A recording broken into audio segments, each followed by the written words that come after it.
support our coverage using Blueberry, the community that gives creators the ability to make money, get detailed audience measurements, and host their audio and video.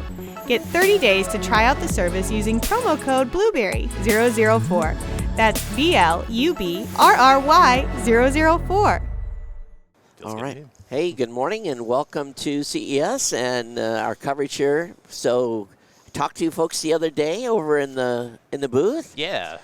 Why don't you introduce yourself and tell the audience about your company and what you're doing here at the show? Sure. Well, I'm Brian Shell, founder and CEO of Irides, and we're here as part of the Case Western Reserve delegation. Right.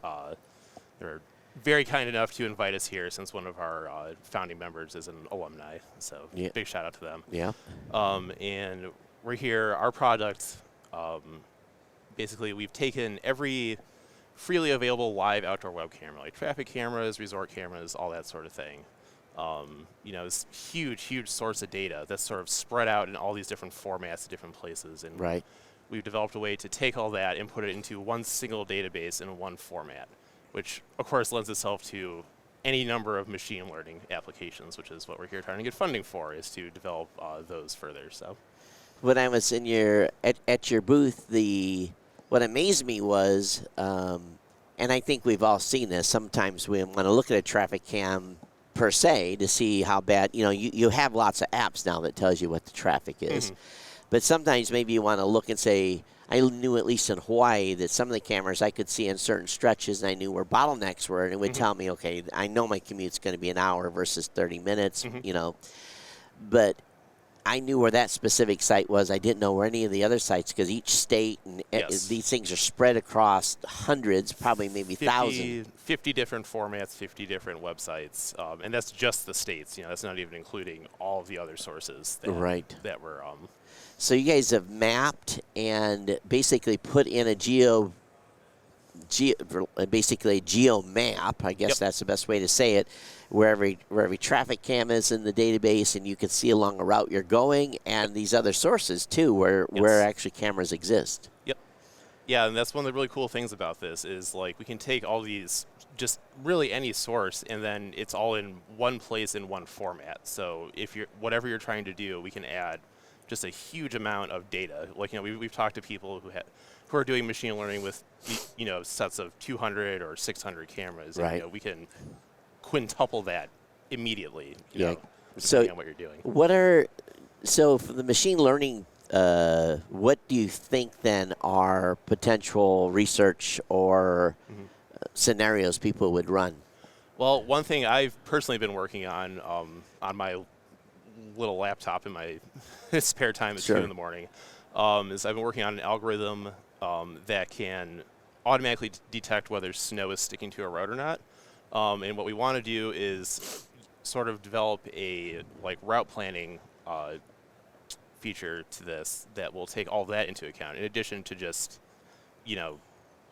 traffic sensors. Right. And of course, this really lends itself to counting cars and doing predictive analysis with that. We were also talking to someone who was interested in using this to track wildfire smoke, which this would be very useful for. Basically, what we're doing is adding data points.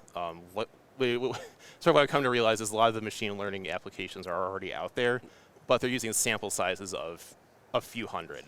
Don't you think, too, that municipalities and counties might use this as well? Of course, they probably have, if it's a county, they probably know where all their cameras are at and don't necessarily need this, but you would think that there could be some predictive analysis done to say, hey, maybe update an app and say, you definitely got slippery roads. Yeah.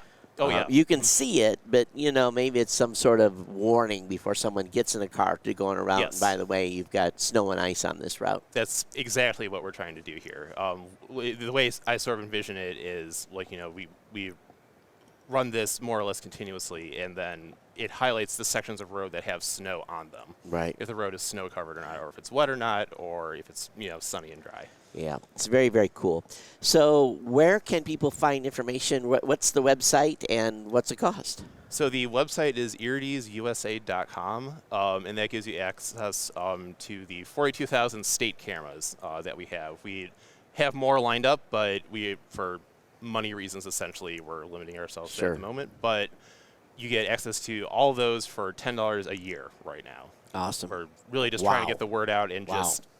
we're doing this on a budget of about $200 a month right now. Okay. So just any little bit Any little gets bit put helps. straight back into it, and it helps add more features. So it's irides.usa.com.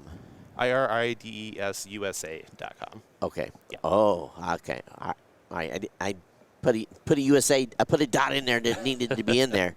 Well, Brian, thank you so much for coming by and sharing. Yeah, and thank you so much for having me. And again, big shout out to Case for having us here. yeah, and and Bob Spoko and the group over there at Case. Those of you who don't know it, Case brings teams. I guess that's the best way, or companies or startups and people looking for funding and have ideas.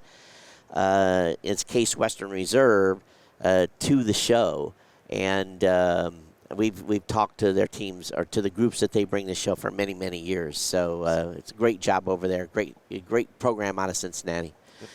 Thank you, sir. Thank you very much. Yeah, thanks for being on.